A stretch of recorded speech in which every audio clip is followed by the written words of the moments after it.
जियानन हाओयन को बताता है कि इस ट्रीटमेंट में फैंग और उसे दोनों को खतरा है, लेकिन हाओयन उससे कहता है कि तुम झूठ बोल रहे हो, ट्रीटमेंट के बाद तुम भी ठीक हो गए थे और वो भी।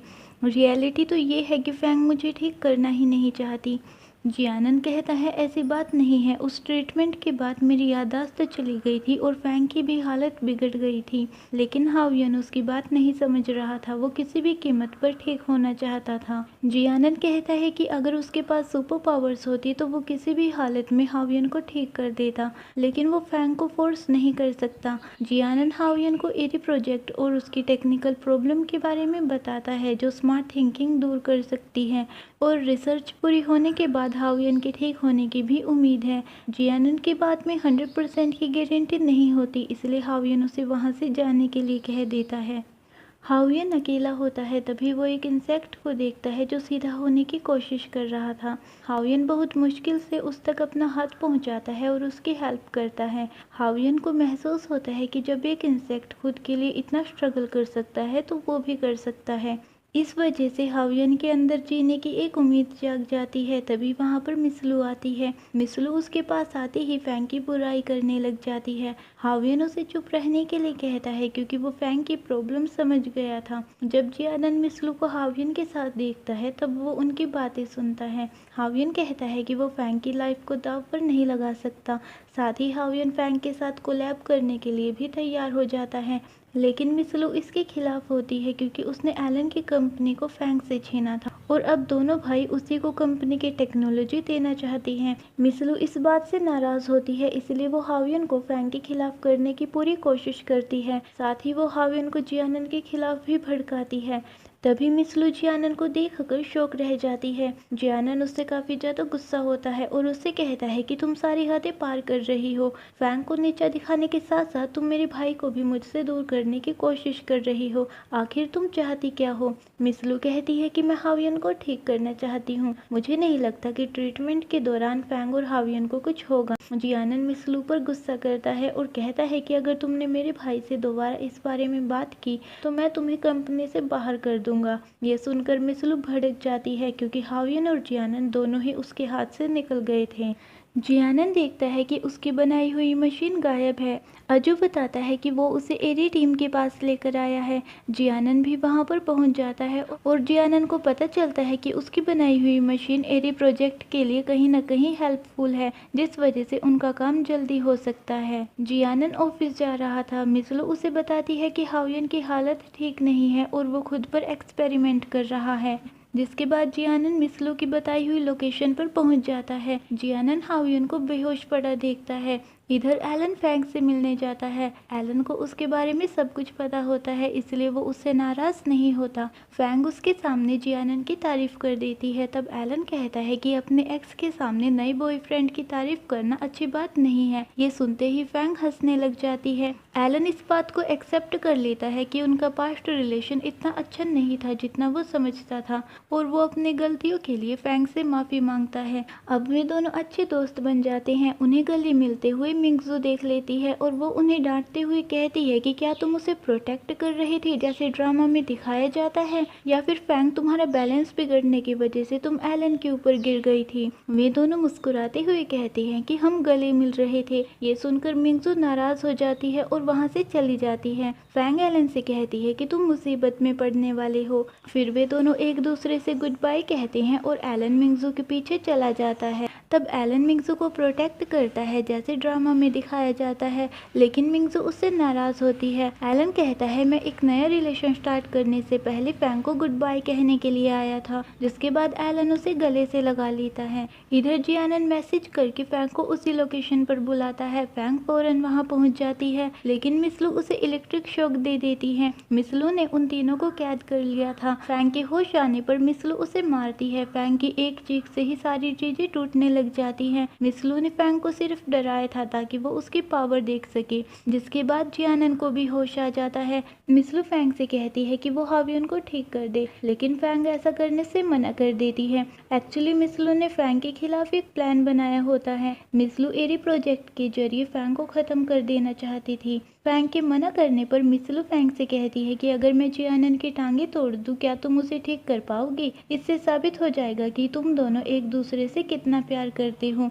फैंग उसे ऐसा करने से मना करती है, लेकिन मिसलू का दिमाग हिल चुका था और फैंग को रास्ते से हटाने के लिए वो कुछ भी करने के लिए तैयार थी। मिसलू जियानन को मारने वाली होती है, तभी फैंग उसे रोकते हुए कहती है कि वो हावियन को ठीक करने के लिए तैयार है। जियानन उसे बार बार मना करता है, लेकिन फैंग के पास कोई और ऑप्शन नहीं था। लेकिन मिसलू अपना प्लान बदल चुकी थी। वो फैंग से कहती है कि मैं जानना चाहती हूँ, अगर जियानन पैरालाइज हो जाए तो क्या तुम तब भी उससे प्यार करोगी? फैंग कहती है कि तो तुम्हें मुझे मारना चाहिए ये जानने के लिए कि जियानन मुझसे प्यार करता भी है या फिर नहीं।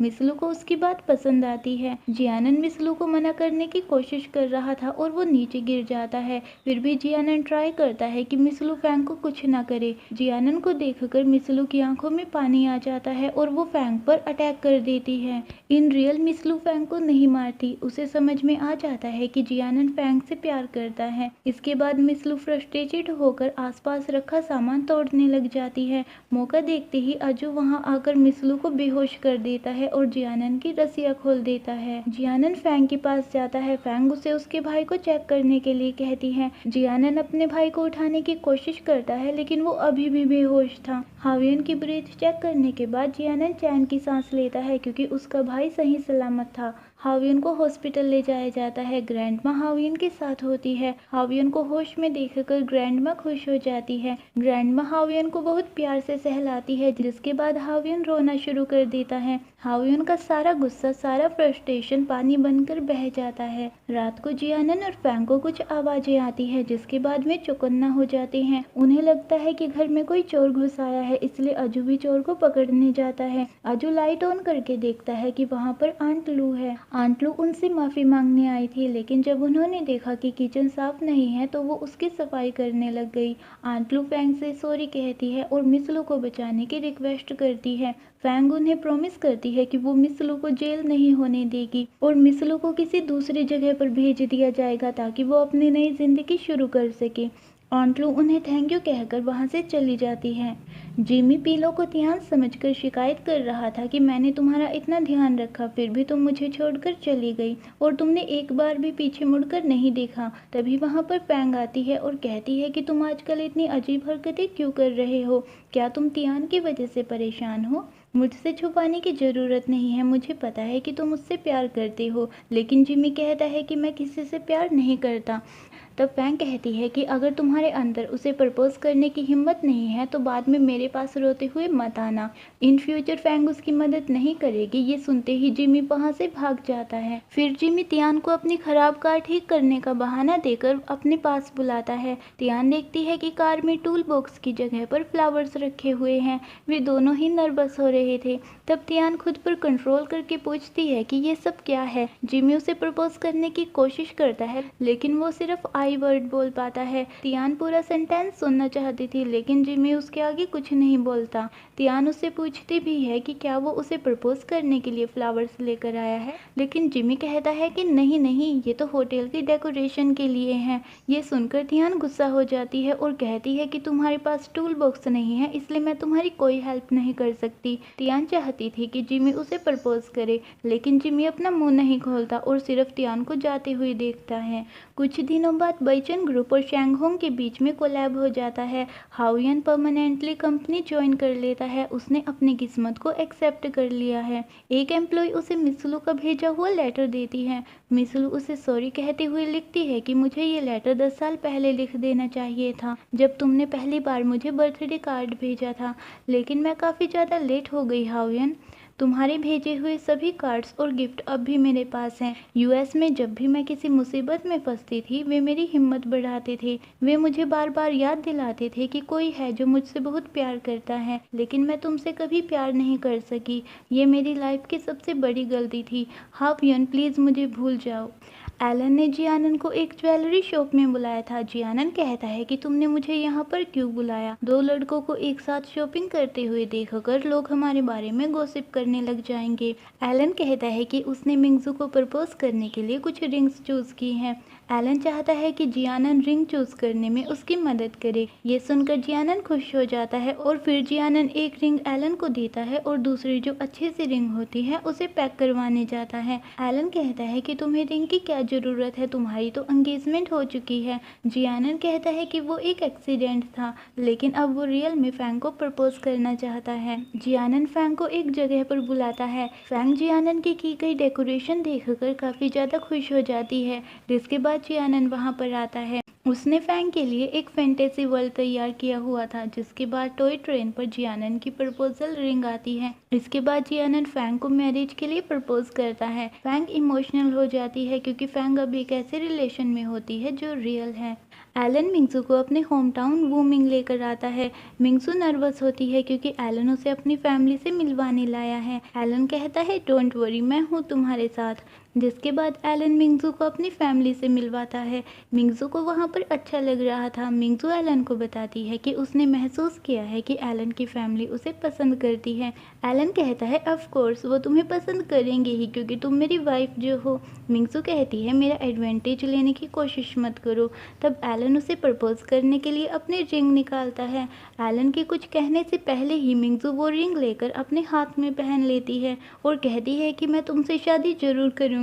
मिंगजू की एक्साइटमेंट देखकर एलन मुस्कुराने लग जाता है और वे दोनों इस प्रपोजल से काफ़ी खुश होते हैं।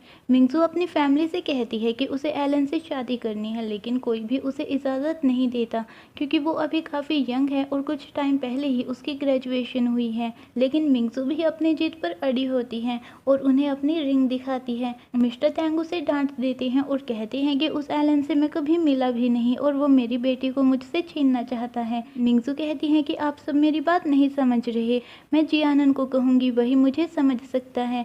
तब हावियन उसे बताता है कि जियानन फैंग के साथ घूमने गया है, इसलिए उसकी बात समझने के लिए यहाँ पर कोई भी नहीं है। ये सुनते ही मिंगजू कहती है कि अगर मैं सब उसे हाँ नहीं करेंगे तो वो खाना पीना बंद कर देगी और मर जाएगी। मिंगजू की जिद देखकर ग्रैंडमा मिंगजू के आगे सरेंडर कर देती है और उसकी शादी के लिए मान जाती है, जिस वजह से मिंगजू काफ़ी ज़्यादा खुश हो जाती है और कहती है कि आप इस फैमिली की सबसे अच्छे मेंबर हो। वेडिंग डे आ जाता है। मिंगजू काफ़ी खुश होती है। मिस्टर तैंग मिंगजू का हाथ एलन को देते हुए इमोशनल हो जाते हैं। एलन प्रॉमिस करता है कि वो मिंगजू को हमेशा खुश रखेगा और उसे किस करता है। हावियन भी अब ठीक हो गया है और वो एरी प्रोजेक्ट की टेक्नोलॉजी के लिए फैंग को थैंक्स कहता है। इसके बाद मिंगजू बूके फेंकते हुए सबको पहले इधर उधर घुमाती है और बहुत देर तक लेफ्ट राइट करने के बाद मिंगजू बूके फेंक देती है, जिसे जियानन कैच कर लेता है। फैंग देखती है कि जिमी उदास बैठा हुआ है।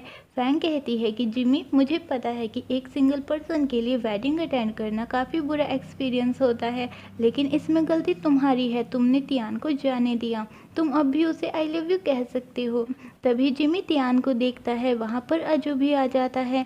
तियान जिमी से हेलो करती है। जिमी भी उसे प्रपोज करने का मन बना लेता है। इसके बाद जिमी और अजू तियान के पास जाते हैं उसे प्रपोज करने के लिए। तियान उन दोनों को देखकर उन्हें पागल कहती है और वहाँ से भाग जाती है। तियान के जाने के बाद वे दोनों अकेले रह जाते हैं। फ्रेंड्स, आपको ये ड्रामा कैसा लगा कमेंट सेक्शन में ज़रूर बताना। मिलते हैं नेक्स्ट सीरीज़ में।